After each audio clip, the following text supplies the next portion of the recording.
A massage.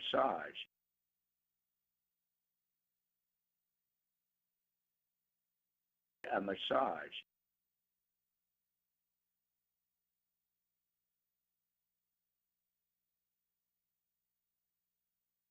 A massage.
All right, what's going on, my friends? It is Blazers game day.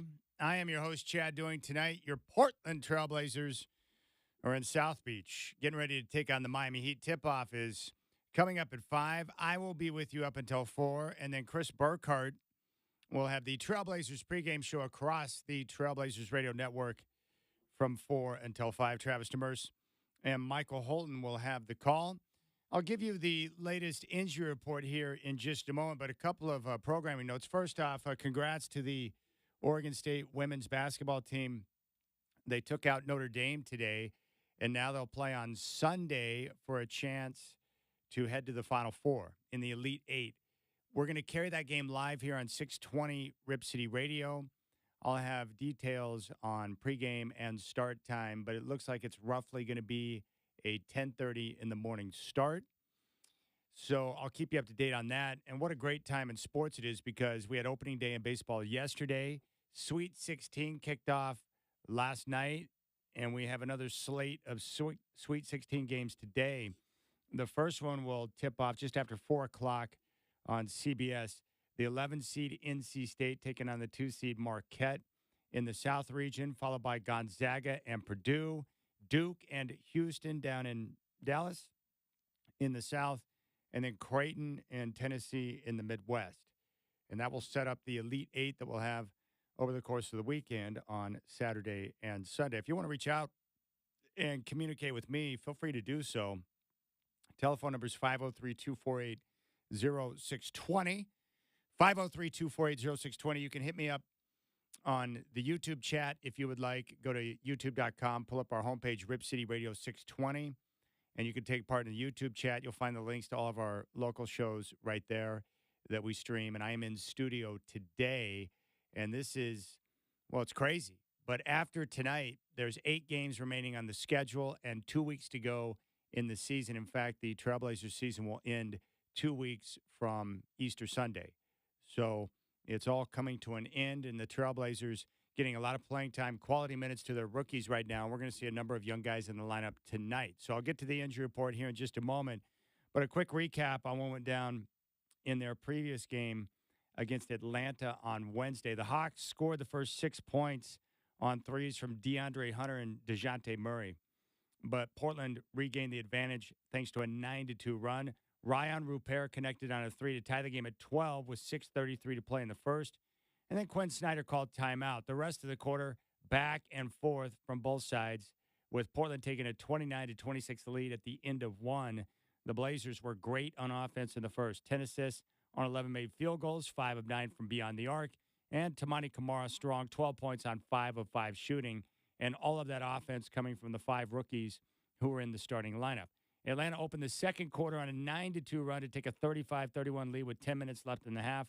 Chauncey Billups elected to call timeout. Portland responded with an 18-11 run to take a 3-point lead at 49-46 at the 7-minute mark. 10 ties, 9 lead changes over the first 17 minutes of the game. But the Hawks quickly responded with an 11-2 run and took a 6-point lead at 57-51 with just under 3 minutes left in the half.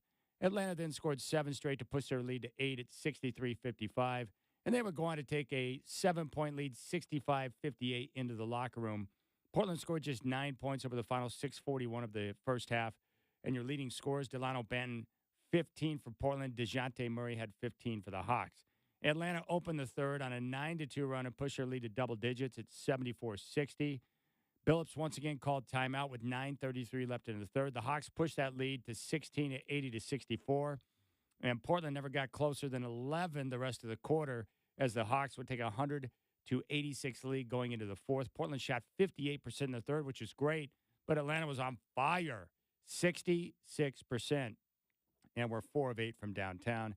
Blazers outscored by 17 points in the second and third quarters combined. The Hawks wasted little time in the fourth, pushing their lead to 19 at 107-88 with 9:17 left in the game. But Portland had one response, a 12-3 run, finished up by a Delano Banton dunk, cut the deficit to 10 at 110-100. But the Hawks got 6 straight points, forcing a Billups timeout with 3:28 to play. And they went on for a 120-106 victory. So there you have it. The Blazers take the loss. But I think the most impressive number in my mind, 35 assists on 43 made field goals, which is dynamite. Player movement, ball movement, multiple guys touching the ball. And as a result, they played good offense, got good shots, and were able to knock them down. After the game, Chauncey Billups talked about the loss. I thought it was really good. You mentioned it. I thought the ball movement was awesome. 20 assists at the half, but even finishing with 35 was big. We shot it well from 2. We shot it well from 3. We wanted to make sure they're the best offensive rebounding team in the league. So we wanted to make sure we do a good job. We did a good job on that. Clint Capella got 7 on us in our last game a couple of weeks ago. He got 1 today. So many good things we did. Obviously, the big thing is, just the turnovers. And those things are, as a coach, especially with playing so many young guys, it's almost not much you can do about it, until they just keep playing and keep seeing what's going on and what's happening, how teams are playing us. It's just one of those things you got to live through. But you can't. It's tough to win that way. We didn't shoot it that well. When we would have a chance to win in a game like that. So that's a helpless kind of situation for us. Right now, me as a coach. But I thought we played really well, though. I really do. There's Coach Billups. So the Trailblazers, 50% from the floor. They were 45% on 14 of 31 from downtown, which is great. And they had 35 assists on 43 made field goals. They had 30 assists through 3 quarters. I was like, wait, what? I mean, that's like Golden State or Denver territory. That's terrific. But the turnovers continue to be a big issue. 19 turnovers leading to 26 points for the Hawks. Portland -8 in points off turnovers. And that's what's going to happen when you have a young team out there starting Chris Murray, Tamani Kamara, Duop Reef, Ryan Rupert, and Scoot Henderson. You're going to have some successes, you're going to have some progress, but you're also going to have mistakes. Now, I think that version of hoop that we saw with the assists and the movement, more up-tempo, that's, I think, a better design of how Chauncey Billups wants his team to play. And he was asked about upping the tempo after the game. I thought we did. I thought we did a good job of playing faster, and that's also a thing. Like, you play fast, sometimes you're going to turn it over. And those things kind of go together, especially when you don't have experience out there.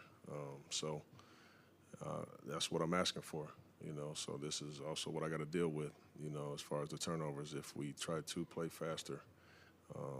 But, yeah, I thought we did a good job of really paying attention to the things that we wanted to focus on in the game, So I was happy with that. The funny thing is the Trailblazers haven't had continuity all season with guys in and out. It's been ridiculous, right?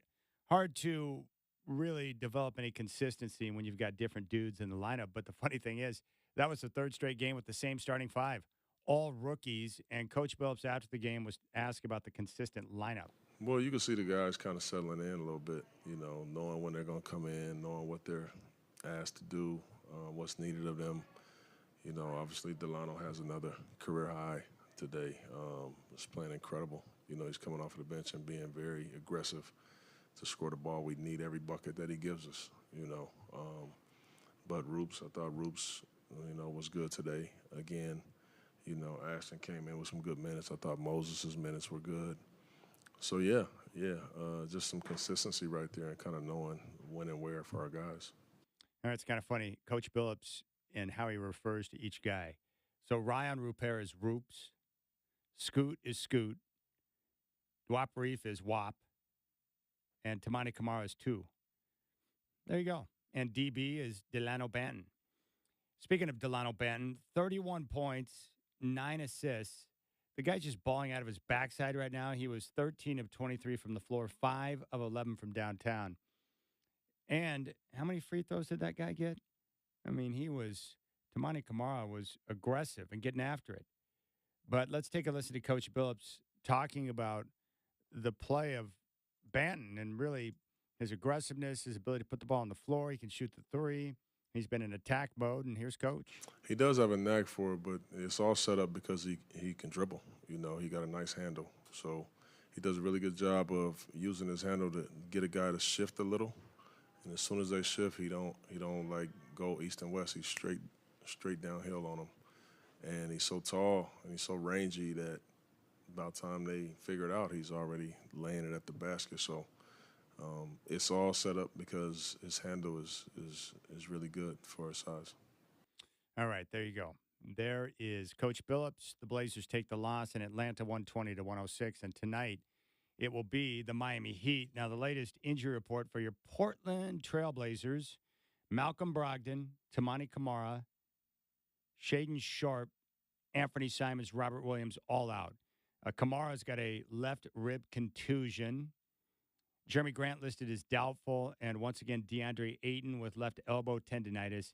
And Matisse Thybulle with a right ankle injury, or as they're listing it, impingement, are on the questionable list. So there you go. We're going to have, once again, a number of guys out, which means a number of young players are going to get a chance to play again. And at this point, with 9 games to go, it's all about player development. And that's why when you see the 3 rookies or the 3 straight games with all 5 rookies getting the start and you see some of the progress, I think that's pretty encouraging. It's tough, but that's where we're at. And I know no one wants to hear it. Player development, we're at the end of the season. The losses are piling up, but that's the most important thing. Whether it's Scoot or it's Tamani Kamara or anybody else, getting these guys as many reps as possible, getting them more confidence, better understanding to where they can take their game to the next level is critical at this point. So that's where we're at. And today it will be the Miami Heat, and they're one of the most well-coached teams in the NBA. We'll come back on game day, and when we do, we're going to have What's the Scoot? So we'll hear from Coach Billups on Scoot's performance in Atlanta, making his first trip back home in his NBA career. And we'll hear from Delano Banton after his 31 performance against the Hawks. That was the game high. I mean, he's balling right now. So props to him. Nice to see guys get an opportunity and make the most of it. Chad Doing with you up until 4 o'clock. It's Blazers Game Day on your home of the Blazers, 620 Rip City Radio.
Against the Hawks, Scoot Henderson finished with 32 minutes of play, 15 points, 6 assists.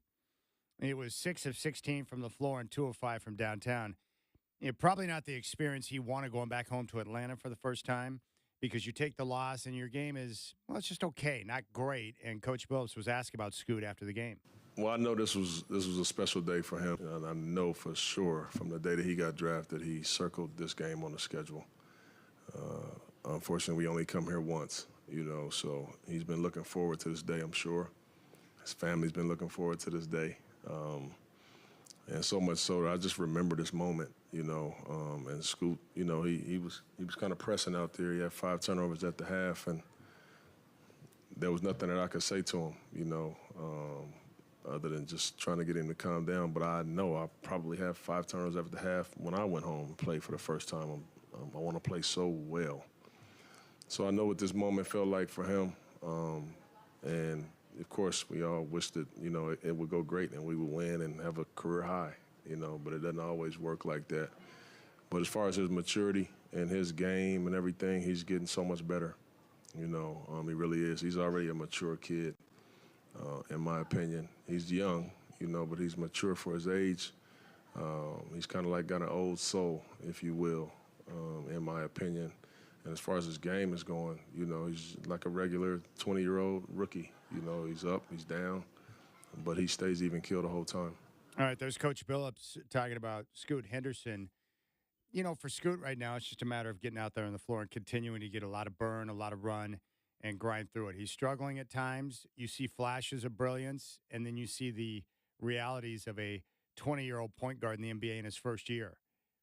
He's still uncertain when he gets into the paint. Sometimes he leaves his feet too soon, and that prevents him from being able to finish at a higher rate. Sometimes he lacks touch on some of his runners, and then the turnovers, just, not reading something the way you should, getting into a problem area, turning it over. The turnovers have been an issue for Scoot.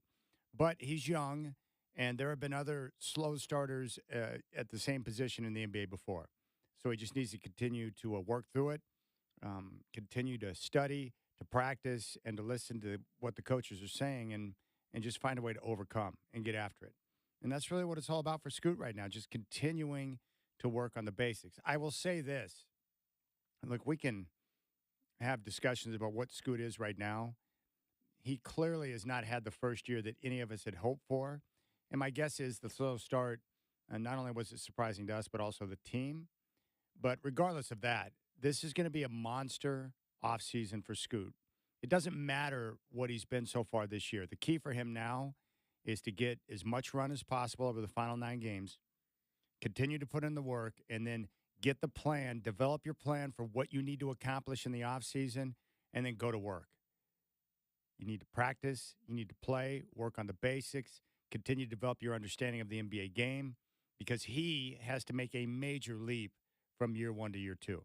The Blazers, as they continue to move forward, will have huge decisions about their roster, which players to keep, which players to move on from, which players to trade, what they want to bring in. And it's going to be critical for Scoot to take that next step and show that he's going to be just fine in the NBA.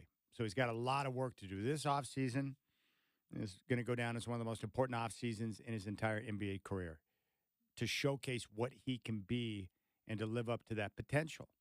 And I think having his rookie season under his belt, being a little bit older, having a better understanding of the game, it's going to help. And my reason for optimism, as I've told you throughout the year, is that he works hard, great attitude, proper approach. Now it's just a matter of putting it together, putting in the work, and coming back and taking that major leap from year 1 to year 2. I mean, we've seen guys on this roster do that. Jabari Walker didn't do much in his rookie seasons, come out and been a big-time contributor this year because of the work and the effort that he put in. And then look, when he got the opportunity this year, he's made the most of it, which is great. All right, let's hear from Coach Billups on a couple of things. Well, first off, here he is talking about Toumani Camara, who is really starting to play great basketball. His offense is getting better. He's playing with more confidence. 30 minutes of action, 17 points, 4 boards, 2 assists on 7 of 9 shooting against the Hawks. He was 3 of 4 from downtown. If that guy continues to develop on offense like that, he is going to be a beautiful basketball player because he can already bring it defensively. But His control when attacking the rim, we've seen that. Billups mentioned it last week, but he's becoming a better playmaker and recently a shot maker.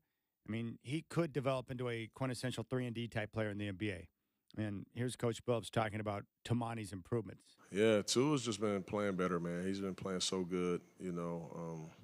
Obviously, he made a ton of shots early, but I think his shot selection is getting so much better. You know, we talk about our shot spectrum a lot. You know, it's one thing that I try to just harp on with our young guys, you know, the kind of shots that we want to take. And Tua he's really doing a really good job with that. Attacking, I think his playmaking is getting better when he does put it on the ground, you know. So been very happy with Tua's, with him starting to continue to progress. All right, there's Coach. Love Kamara. I mean, he's got the makings of a fine basketball player. He's got length. He's got toughness. He has no problems irritating other stars on the opposing team. He's not going to back down and not – he's just going to play hard. He knows only one way to go, and that's the way he's going to do it, and I respect that a great deal. Also, Delano Banton, who's been absolutely on fire, 31 points. He had a chance to talk after the game, but we got to hear from Tamani Kamara, or excuse me, from Delano Banton. I've just been really impressed with the way he's gone after it. He comes over at the trade deadline from Boston. Most people didn't know anything about him. I certainly didn't. And then you get a chance to see him play. My big question with Banton is this. Is he putting up big numbers because he's like a diamond in the rough, or is he just putting up big numbers because he's on a team right now starting 5 rookies and he's got the green light to put up shots? He had 23 shots in the game against Atlanta, and he's a volume shooter. But he's obviously showing that he's got something to offer in the NBA, which is nice. And he's aggressive, and he has no problems attacking the rim. But he had a chance to talk after the game. 31 points, 9 assists against Atlanta. Delano, first off, what's your thoughts on the game tonight? Obviously, close first half, another third quarter kind of catches you guys. Man, just another night where we got to be able to piece it together for 48 minutes. Like I said before, I was talking to you, man, like winning could look different every night, man. Whoever could have a good night. Two had it going early. A lot of guys playing good offensively. Coming into that third quarter, turning the ball over, not doing what got us there in the first half, I feel like, it goes a long way, man. Once they go on that run, now you got to fight back. It's a hard league. Those guys are coming off momentum, off a big win their last game. So, they're into the game. They're playing hard. They know that they always have a chance, man, after coming off a game like that. So, we just got to find ways to put it together for 48 minutes. We always have that little stretch, 6-7 minutes, and then, we try and claw back and we pick it back up. So, as long as we get out of that, I think we'll be all right. What would you attribute your ability to get to the rim to? Because it seems like you're a guy that, like, once you get to that right hand, like, you can kind of get to the rim, and your ability to finish there has been impressive. Just trying to play downhill, play to my strengths. Guys definitely just, encouraging me to be aggressive getting downhill, making space for me, definitely making me play in the funnel, making me take the lanes that are there. I'm not trying to force anything. And then, Coach Chauncey, coach staff putting me in positions to be aggressive, play to my strengths. I feel like definitely goes a long way for me. And, definitely when defense collapse, try and make the right play all the time. And, he always preaches rim decisions, and I think that's a big thing for us going forward to help us with our turnovers is making the right play at the rim. Rim decisions. Can you explain that a little bit? Just come if the defense is collapsing, if they're late rotating, if they're late on the rotate, maybe you might have a layup. But if they're collapsing, man, we got to kick it out. We got to get the chase. We got to get them playing 2-on-1. So, whenever we get to the paint, we put up a shot, three people guarding us, it's never going to go well. And, we treat those shots as turnovers as well because they get to come out, run down with an unexpected shot. Now we're playing transition defense off a shot, so it kind of counts as a turnover to us too. So kind of just, man, piecing it together for 48 minutes with the things we know. We always do it for a good stretch of time. It's just, young team, we just got to be able to, come together and, stick together and do it. Any familiarity playing with these or playing against these Eastern Conference teams? Obviously, you spent your first 3 years in the East. Anything you feel like you're more, maybe not prepared for these games, but just maybe kind of know better the guys you're going up against? I wouldn't even say so. I just feel like just going through the games, being it's my third year in the league, kind of just knowing guys around the league. I feel like even just for young guys, just as you face the guys a couple times, you come across the same faces, same guys. Everyone in the league knows each other, so you find guys' tendencies. Whether you watch film on them or not, you kind of just pick up on them. So I feel like I'm just playing against these games, tough team with Atlanta, great crowd out there, man, they're rooting for them. So, hopefully we could come out next time with a win, just piece it together for 48. There were a couple, since the Celtics are playing here in between games, there were a couple Boston media guys here, and they turned to me midway through the game, they're like, has Delano been doing this the entire time? He's like in Boston, he just never really got the chance. Do you feel like in Portland, it's maybe just an opportunity to show what you can do? Yeah, definitely, man. Just opportunity, meeting preparation. I feel like goes a long way. Just being able to seize the opportunity. But man, I felt like I fell into a great spot as well. Boston put me in a great position to learn a lot of things. Helped develop me as well. Got great development there. And then come here and then get put into a position where guys are hurt early. Just trying to be aggressive, man. Knowing that how the league works, knowing guys get traded, you can't hang your hat on it.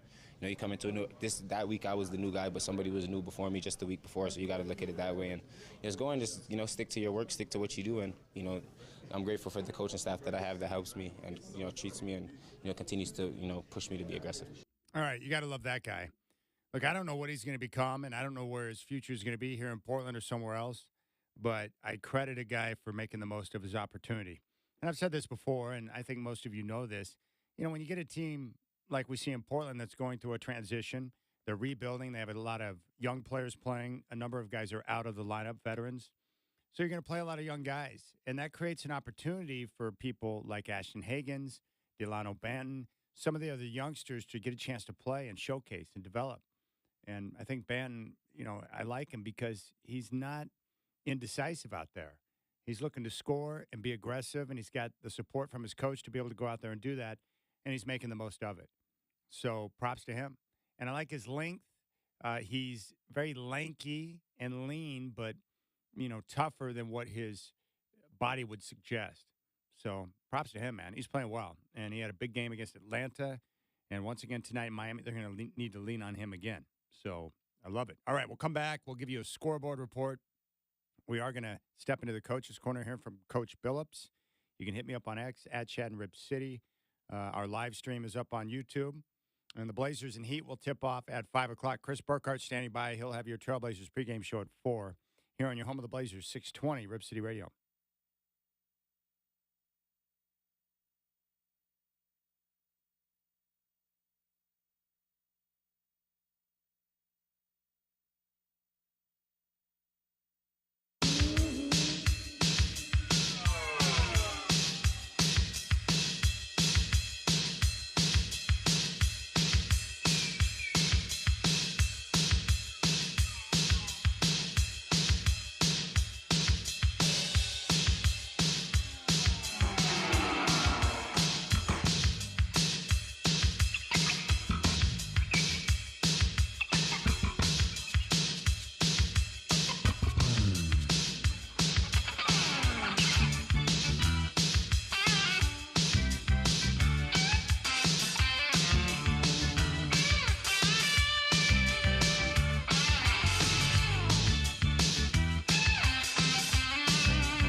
All right, let's take a look at the scoreboard. Multiple games going on today. First off, the Sweet 16 continues in the NCAA tournament.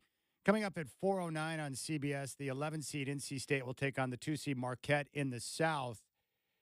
After that, 4:39 on True TV and TBS, the 5 seed Gonzaga meets the 1 seed Purdue in the Midwest region. At 6:39, it's the 4 seed Duke and the 1 seed Houston. South region down in Dallas. And then the final game tonight, tipping off just after 7 on TBS and True TV, the 3 seed Creighton taking on the 2 seed Tennessee in the Midwest region. That is your Sweet 16 action tonight. We have the Elite Eight Saturday and Sunday. Big props to the Oregon State women. They took out Notre Dame today, and now they will advance to the Elite Eight and play on Sunday for a chance to go back to the Final Four. They'll probably take on South Carolina. More than likely, we'll have that game live on 620 Rip City Radio. It looks like somewhere roughly around 10:30, but we'll have more details on that here in the next hour or two as the games continue. In the NBA tonight, coming up at 4 in Charlotte, the Warriors trying to hold on to that 10th and final playoff spot, play-in spot in the Western Conference. Warriors and Hornets from Charlotte. Golden State favored by 13.5.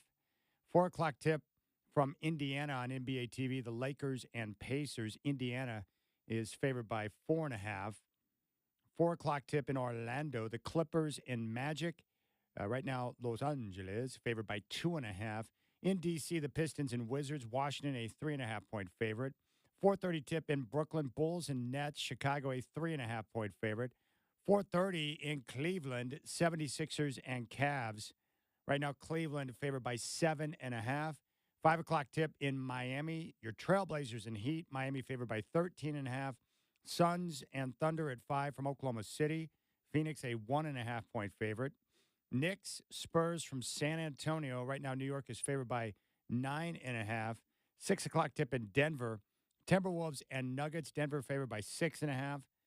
Coming off that loss to Phoenix at home. Rockets and Jazz from Utah at 6:30. Houston, a 7.5-point favorite. And the 7 o'clock tip on NBA TV. The Dallas Mavericks are in Sacramento to take on the Kings, with Sacramento being favored by 1.5. Right now in the NBA, it's going to be a great chase the final couple of weeks of the season in the Western Conference. In the East, the 1 seed is set. Boston, 11 games in front of Milwaukee, 12.5 in front of the New York Knicks, 13 in front of Cleveland, who sits in 4th. So Boston, Milwaukee, New York, Cleveland, Orlando, and Indiana round out the top 6. Your 4 play-in teams, Miami, Philadelphia, Chicago, and Atlanta. In the Western Conference, we have that sweet battle between 3 teams for the top spot and home court advantage throughout the Western Conference playoffs. Right now, Denver is a half game in front of both Minnesota and Oklahoma City. The Nuggets are 51-22 on the year. Minnesota and Oklahoma City both 50-22. The Clippers are in 4th, 5.5 back at 45-27. The Pelicans having a big year, 45-28, 6 games back. Dallas is right now in 6th at 43-29. And the Suns just a half game back, who are in 7th, followed by the Kings, Lakers, and Warriors. But where it's gotten interesting is at the bottom of the conference. The Warriors right now just 1 game up on Houston for the 10th and final play-in spot. Houston is the hottest team in the NBA. They've won 10 straight basketball games, and it's going to be fun to see how that plays out down the stretch. So your hottest teams in basketball right now, the Atlanta Hawks have won 4 straight in the East. The Knicks have won 3 straight. And in the Western Conference, you've got some teams cranking it up right now. Houston, 10 straight wins. The Lakers have won 5 straight. The Mavericks have won 5 straight. And the Timberwolves have won 3 straight. So I still look at both conferences the same. I expect Boston and Milwaukee to meet up in the Eastern Conference Finals, and I expect Denver to win the West. And I'm not really sure who's going to challenge them in the Western Conference Finals because I don't know what we're going to get from Minnesota and Oklahoma City. They have had the best regular seasons, right, with Denver, but they don't have the experience of an LA Clippers, a Phoenix Suns, or an LA Lakers, or the Golden State Warriors. What's fascinating to me is Denver, Minnesota, and Oklahoma City could be facing the Lakers or the Warriors in round 1, which is wild to me. So we'll see how it shakes out, but it's going to be fun to see how that progresses as time goes on. Now, I was going through some audio clips today, and I want to play this for you just because I think it's awesome. But, we've been fortunate here in town to have some very good radio voices, Bill Schonley, and then, of course, Wheels, Brian Wheeler, and now Travis Demers is doing an awesome job. But I would say that for 2 minutes and 37 seconds, this is vintage Brian Wheeler right here with that sweet come-from-behind victory over the Mavericks in the playoffs when B-Roy went wild. But this is vintage Wheels. Take a listen. I guarantee you Carlisle will call time if the Blazers score here. They've hit their last 7 from the field. Here's Roy dancing his way left. Now against Kidd, backing him down, 10 to shoot. Roy across the lane, a jump hook, got it! Timeout Dallas! And Rick Carlisle is staggered, stunned, and stupefied. 8:27 remaining, fourth period of game 4. Do you believe in miracles? So it is a 4-point game again. 1:12 and the clock running. Roy had it poked away, got it back from Nowitzki. Now against Marion. Now he pulls up with a 3. Hit is fouled! Yeah! Marion fouled him! A chance to tie the game! 1:06 remaining. What a silly fall! And Roy, this time left no doubt. A 3-pointer and a chance to tie the game as Marion undercut him. Roy has it now against Marion. An all-NBA defender. Brandon gets past him. Jumper in the lane. Banks it in! Timeout Dallas! My eyes don't deceive, so I have to believe. 39.2 seconds remaining. This is simply incredible. The Blazers have come from 23 down and have a 2-point lead at 84-82. 14 seconds for the game. Miller trying to find Roy. Kidd now overplaying. Miller still has it. Andre now, top of the key, throws to Roy. Brandon 3 to shoot. Roy, a fadeaway out front from 3, missed it. Rebound Kidd, 3 seconds. Goes ahead to Terry. Get on him, Brandon. A 3 for the win. Missed it. Game over.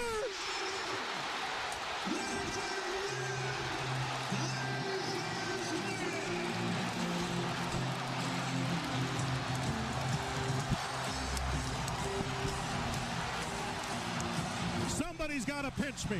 I must be dreaming. In one of the most incredible games this building has ever seen, in one of the most incredible games this city has ever seen, the Trailblazers rallying from 23 down, closing the game on a 40-15 run, and they rally to beat the Mavericks 84-82. This best of 7 is tied at 2 games apiece. And once again, we can say it's a great day to be a Blazer. And has there ever been a better day to be a Blazer? Unbelievable. That's so good. Oh, man. Unbelievable. All right, game day will continue. We'll come back and we'll hear from Chauncey Billups following the game in Atlanta as they get ready to take on the Miami Heat tonight. I do think it's weird that the Heat have Heat culture plastered on their floor at the arena.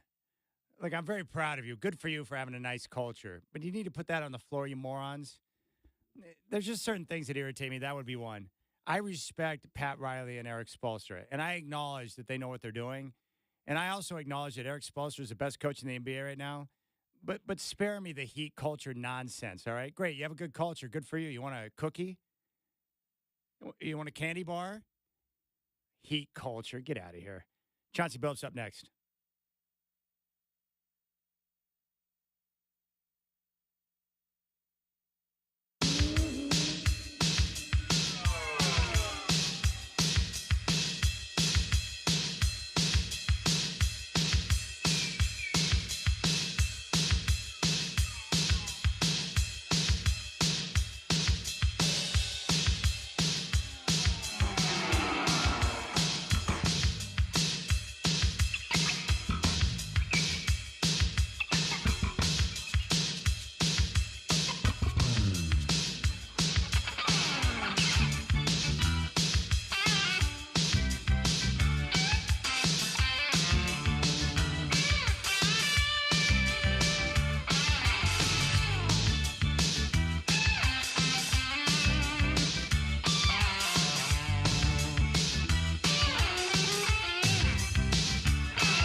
All right, South Carolina dropping the hammer on Indiana right now, 61-43 in the third.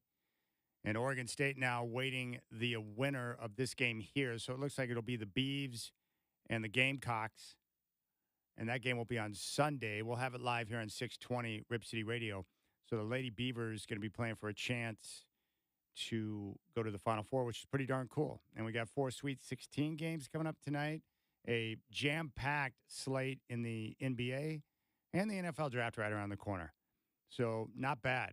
I'm always slow to transition out of football season because I love it so much with college and the NFL. But, I'm finding interest in a lot of these different tournament games right now. The tournament action has been great. It's been terrific, and the ratings have been way up. And I thought the games last night were really good. Really good. Clemson got the win over Arizona. Alabama with the surprise victory over North Carolina. I enjoyed that because I have to admit, Tar Heel fans, you ever come across certain fans like in sports and they're just a little more annoying than the rest of the fans? Carolina fans are up there. Duke fans near the top of the list. There's just certain fan bases. So when I see those teams lose, I find pleasure in that. I do. What can I say? All right, let's take a listen to Coach Billups. This is coming off the game against the Hawks, where the Trailblazers, once again, third straight game where they started 5 rookies, but there were some impressive points in the game. 35 assists on 43 made field goals with a 5-rookie lineup, which is awesome. But here's Coach Billups. I thought it was really good. You mentioned it. I thought the ball movement was awesome. 20 assists at the half, but even finishing with 35 was big. We shot it well from 2. We shot it well from 3. We wanted to make sure they're the best offensive rebounding team in the league. So we wanted to make sure we do a good job. We did a good job on that. Clint Capella got 7 on us in our last game a couple of weeks ago. He got 1 today. So many good things we did. Obviously, the big thing is, just the turnovers. And those things are,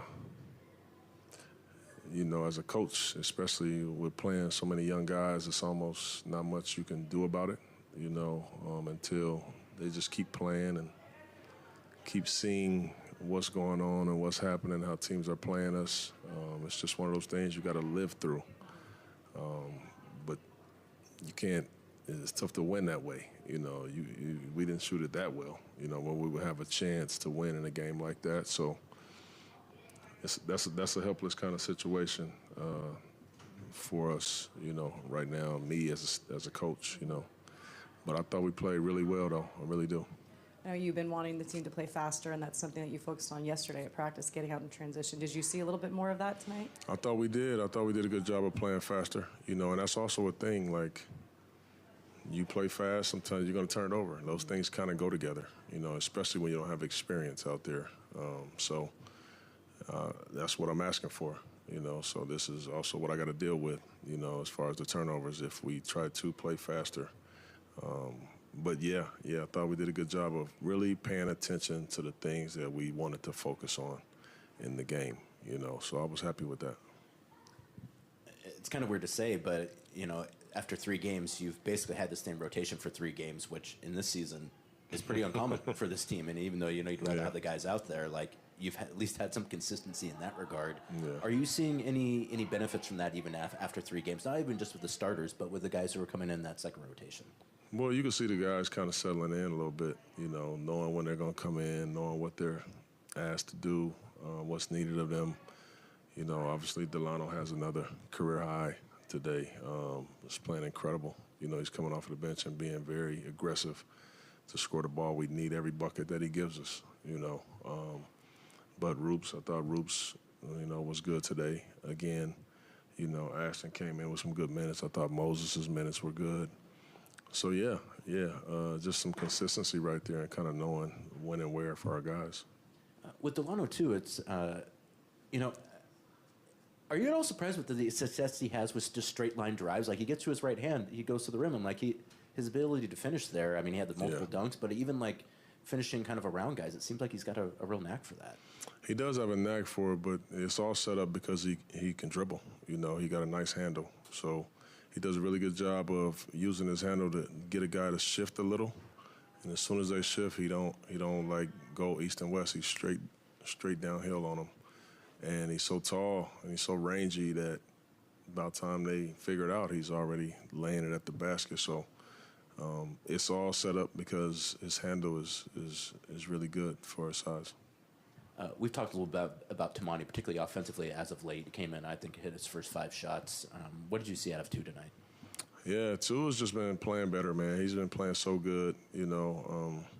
Obviously, he made a ton of shots early, but I think his shot selection is getting so much better. You know, we talk about our shot spectrum a lot. You know, it's one thing that I try to just harp on with our young guys, you know, the kind of shots that we want to take. And Tua he's really doing a really good job with that.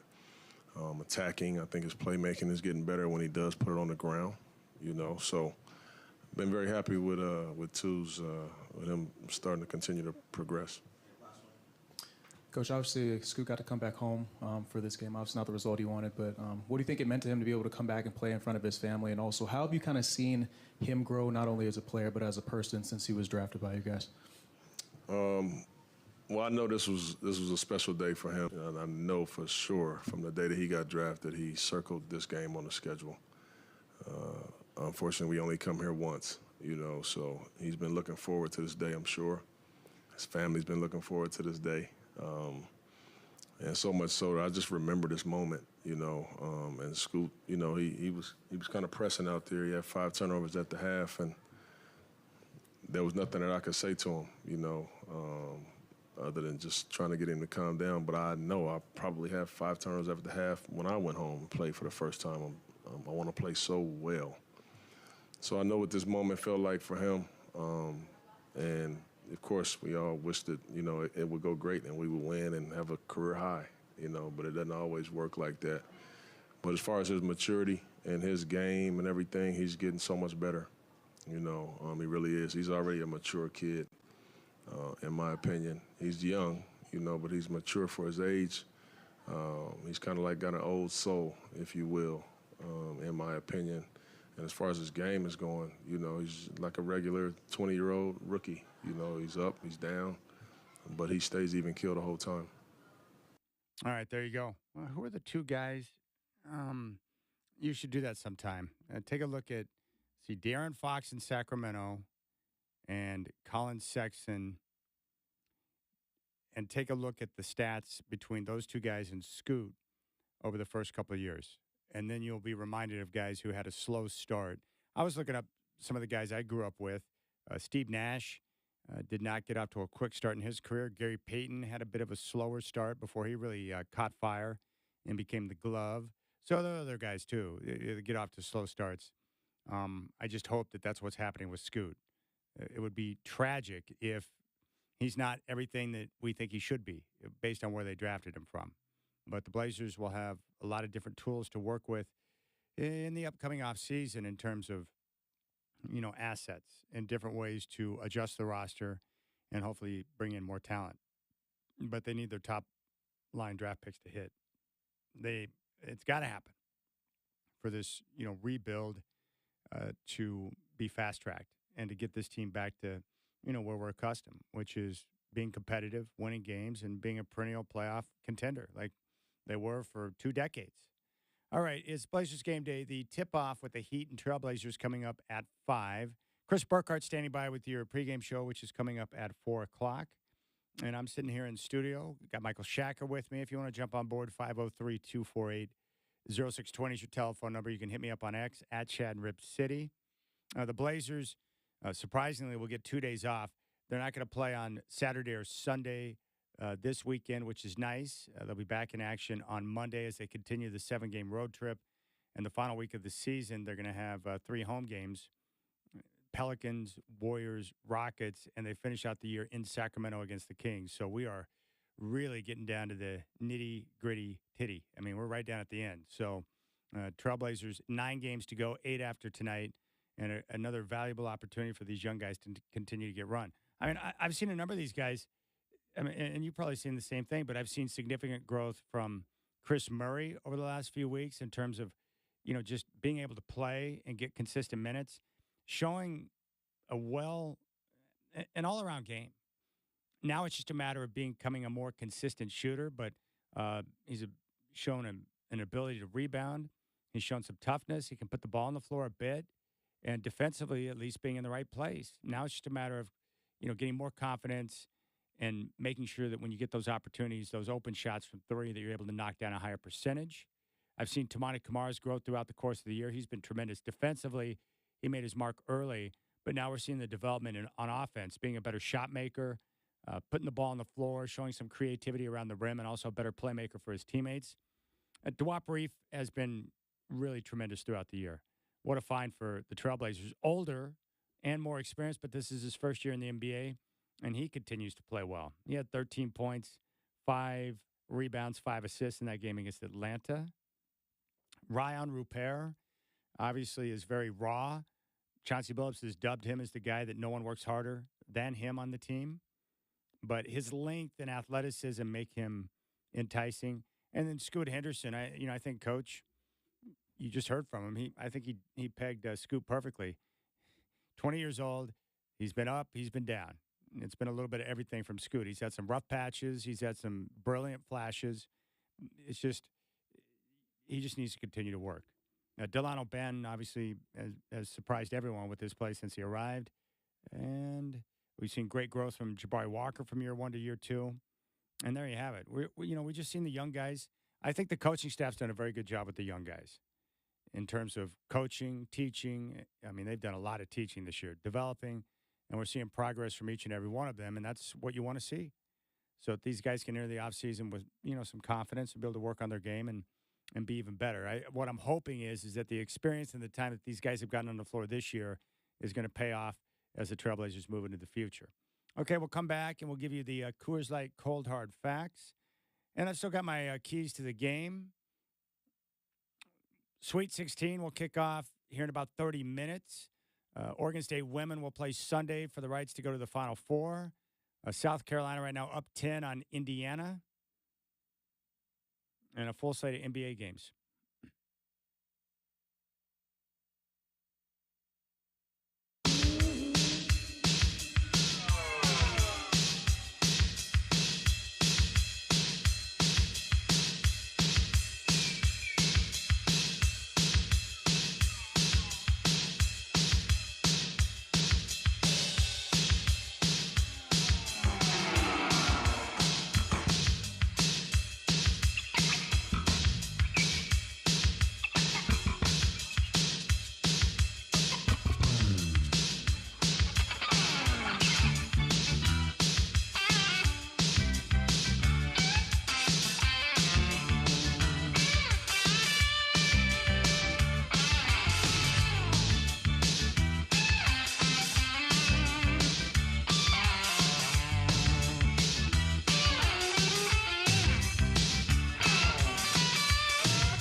All right, here's your first fact. So far, I've been dead wrong about Chet Holmgren, who's having a big-time year in his rookie season with the Thunder. He was injured all of last season, but the guy's been dynamite. I didn't think he would have the strength or the foot speed to be able to compete with other bigs in the NBA. I was not a fan. I thought he was going to be a bust, and I couldn't believe he was taken so high at the top of the draft. What, at number 2? So that was surprising to me, but so far I've been wrong. He's having a big-time year in the Thunder, one of the best teams in the NBA right now, but on the season, 16 points, 8 rebounds, 3 assists, and he's connecting on 53% of his shots, and he's a 38% shooter from three-point range. Most importantly, though, and probably the biggest surprise, is his uniqueness defensively. Even at his size and his weird gangly body, so long and so lean, he's been showing the foot speed to be able to defend at all 3 levels. He's a great shot blocker, and he can defend in the pick and roll, and he can get out and contest at the three-point line. He's like the modern NBA big who can do everything. So far, props to Chet Holmgren. I thought he was going to be just awful. I thought it was a joke of a prospect, and I've been dead wrong. And I'm happy to see him performing well and being one of the key cogs for the Thunder. Shea Gilgeous-Alexander and Chet Holmgren form a nice little duo there for the Thunder. Now the question is, with a team that's young and they lack playoff experience, what will they do come postseason time against a veteran-laden team like potentially the Warriors or the Lakers or the Clippers? I can't wait to watch. It's going to be a lot of fun. Minnesota and Oklahoma City, 2 very good teams. I just don't know what to get or what to expect from them. I don't know. So it's going to be fun to watch it unfold. Also, DeJounte Murray is a better player than Trae Young. DeJounte Murray is the best player in the NBA that most people don't know about because he's not a household name. I love watching his game. He's got the entire package. He's got size. He can shoot the 3. He can hit the mid-range. He can attack the rim and finish. I just think he's a terrific basketball player. And if I'm the Hawks, I'm looking for a way to build around him and make sure that he's a key part of what we're doing moving forward. That guy's awesome. I really enjoy watching him play. He was big against the Blazers. He's just had a terrific season. Can't believe the Spurs gave up on him. But what a terrific player he is. Tremendous. Tremendous. Also, I want you to hear this. One of my favorite college basketball players of all time, Christian Laettner from Duke, had a chance to watch all 4 years of his career with the Blue Devils, back-to-back championships. I mean, the guy lived in the Final Four. That's basically his address. But he was asked about Michael Jordan. He was on Fox Sports Radio. And he was talking about what he remembers most about Michael. Here's what he had to say. My first impression of Jordan and my lasting impression of Jordan is how much effort he put forth on the defensive end. People don't talk about that enough. You know, you get on Facebook and it shows his dunks and his offensive plays, but you got to remember, I think he was first team, all defensive team, 8, 10, 12 years? I mean, people don't stress that enough. I coach basketball nowadays, Dan, with middle school and high school players, and I don't have time on the court to teach the kids defense enough. You're only practicing with them once or twice a week, and you got to work on offensive stuff. And if you don't let them shoot 3-pointers, they cry. And if you don't let them do the stupid Euro step, you know, they complain and all this stuff. Well, how about some defensive drills and some defensive work? And Michael Jordan was the greatest defender also. And look at the effort Kobe Bryant put forth on the defensive end. And that's where the differences are made. The small little things in the game that make a huge difference. Playing defense hard, playing defense. There you go. Play defense. And I respect two-way players, guys that can do it both ways. In fact, you want more on MJ? Take a listen to Jamal Crawford. Michael Jordan, when I was working out with him in Chicago. And he said, a lot of people love what comes with the game, but don't actually love the game. And that stuck with me. Because the game, everything else comes from the game. You know what I'm saying? Like, no matter what you do after that comes from what you provide on the court and what you bring. So that stuck with me forever. There you go. That's true. There are a lot of guys, and I hear this about a lot of guys in the NBA today, where they're really good at basketball, but they don't love the game. They love what the game gives them in terms of the money and the opportunities off the floor, but they don't love the game. And there's nothing wrong with that. Like, there's a lot of people that are great at what they do, but they don't necessarily love their job. But the greats, they had a true love of the game, a love of competition, a love of perfection on the floor. And I respect the heck out of that. And all the greats that I grew up watching, they would be able to do different things on both sides of the floor, and they would always add different elements to their game as time went on. And that's what I'm looking for in young players today.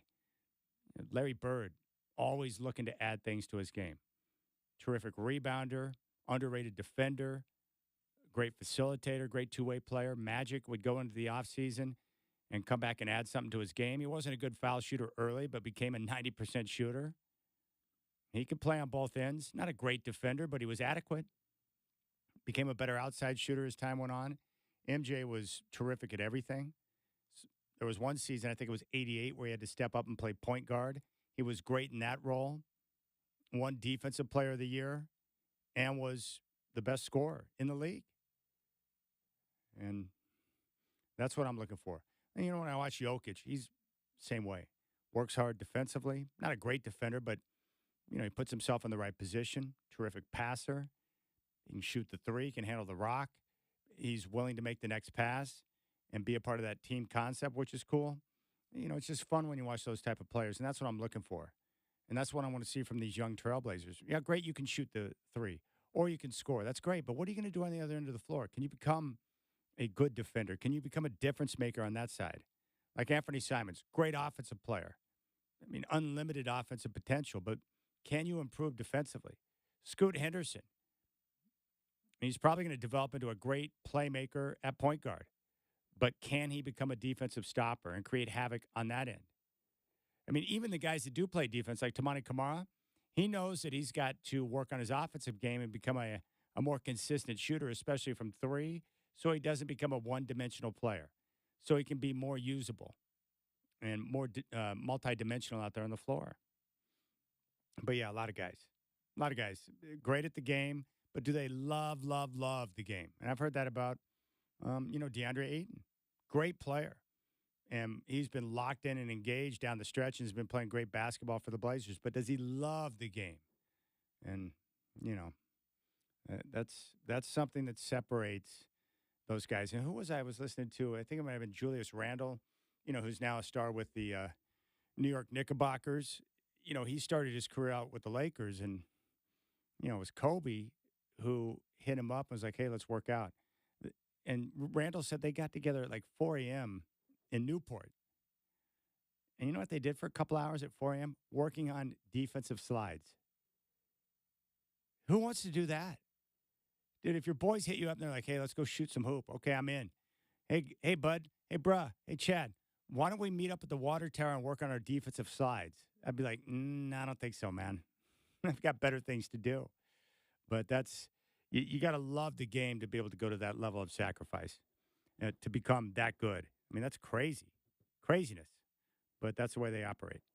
All right, right now, South Carolina leads Indiana by 7, 67-60, with 6 minutes to play in the game. The winner of this game will meet Oregon State Sunday for the rights to go to the Final Four. So we'll see how this game plays out. And that game will be here on 620 Rip City Radio. We'll come back, and when we do, I'll give you the keys to the game. And tip off with the Heat coming up at 5 here on your home of the Blazers, 620 Rip City Radio.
All right, keys for the game tonight.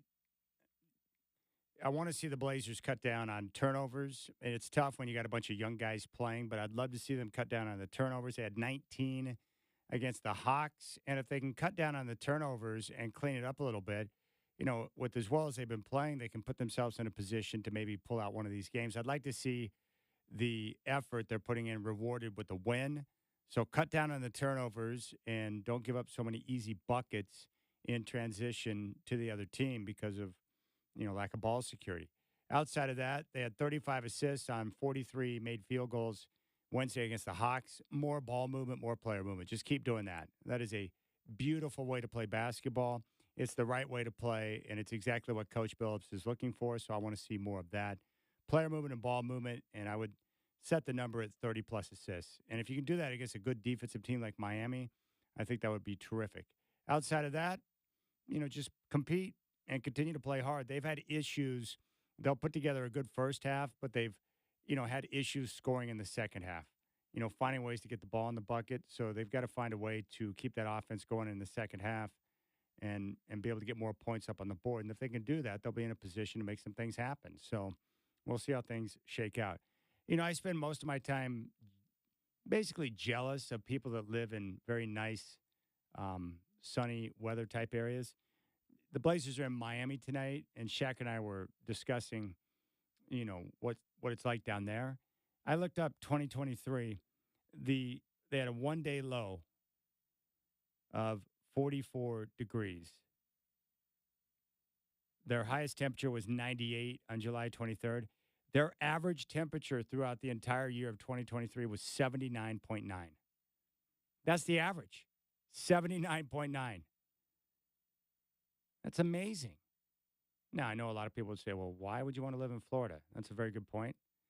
But good gracious. Like, there are people that live in beautiful weather all the time. That means more golf, more activity, the whole deal. But it is Florida. So, in Miami, South Beach is a little bit different than different parts of the state where you get the Florida man. There are certain animals and creatures I don't want to have encounters with, and there's a lot of those type of creatures down in Florida, but still 79.9 average. That's amazing to me. So the Trailblazers going to be in action tonight. The Heat are one of those teams that no one wants to play because of Eric Spoelstra. And if you look at the standings right now in the Eastern Conference, Miami right now is 7th. They're in the 7 hole. So if they were to stay at 7, they'd match up with Milwaukee in the first round. And Milwaukee lost to Miami in the first round last year. The problem is Eric Spoelstra is so good at what he does. And with Jimmy Butler and Bam Adebayo, they're dangerous. You give him extra time to prepare, you're in trouble. You don't want any part of that. And with Joe Mazzulla, I respect the work. He's shown improvement this year with Boston, the way they played. But as well as I do that if the Celtics match up with the Heat in the playoffs this year, the advantage in the coaching ranks is significant because Spoelstra will annihilate you. He's better than you. He's smarter than you. So that interests me. And like I mentioned before, Minnesota, Oklahoma City, what are they going to get from them? I don't know. And Chris should have an update soon on the Trailblazers pregame show, but I'm curious to see what the Trailblazers are going to do in the starting lineup because Tamani Kamara, who has been in the starting lineup, is out tonight with a rib contusion. So we'll see what they're able to do. All right. Oh, here's the update. Ayton and Thibault are available tonight. Walker will get the start in place of Kamara. So there you go. That's great news. Thibault and Ayton are available, and Jabari Walker will get the start. And right now, South Carolina with 2 minutes to play, leading Indiana 74-68.